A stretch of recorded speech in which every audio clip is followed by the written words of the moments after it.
আসসালামু আলাইকুম। এনআইটি পরিবারের পক্ষ থেকে সবাইকে শুভেচ্ছা।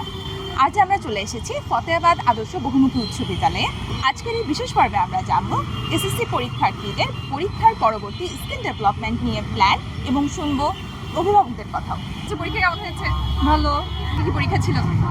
ফিজিক্স পরীক্ষা ছিল।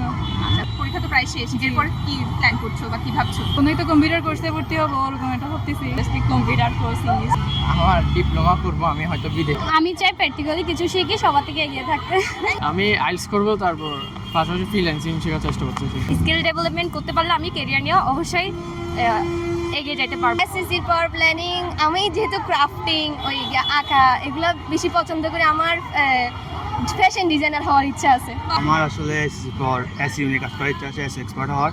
স্কিল ডেভেলপমেন্ট করে আমি যে কোনো কাজ প্র্যাকটিক্যালি শিখতে যাচ্ছি, যেটা ইন ফিউচারে আমার কাজে লাগবে।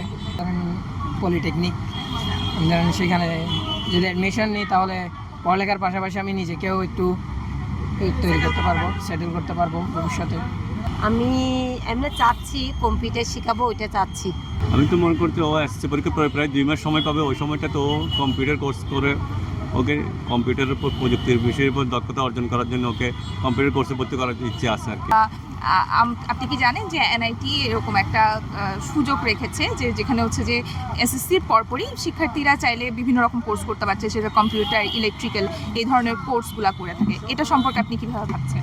এরকম আমি আগে জানতাম না, আজকে এখানে আসি শুনছি আর কি। আচ্ছা, জানতো ভালো যা থাকবে, ওই 2টা মাস যে সময় পাই ওই সময় তো যাতে ও নিজের কেরিয়ারটা নিজে করতে পারে, এরকম একটা মানে স্থান চাই আর কি।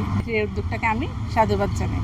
এনআইটির এই উদ্যোগকে আমি অবশ্য পজিটিভলি দেখি। এটা দ্বারা অনেক উপকৃত হবে। এটা ওরা নিজেরা দক্ষতা অর্জন করবে, নিজেদের জন্য উপকৃত হবে, পরিবারের জন্য উপকৃত হবে, দেশের জন্য কিছু করতে পারবে, দেশের অর্থনীতির অবস্থাতে ওরা অবদান রাখতে পারবে বলে আশাবাদ ব্যক্ত করি। এবং এর জন্য আমি এনআইটিকে আমার ব্যক্তিগত পক্ষ থেকে ধন্যবাদ জানাচ্ছি।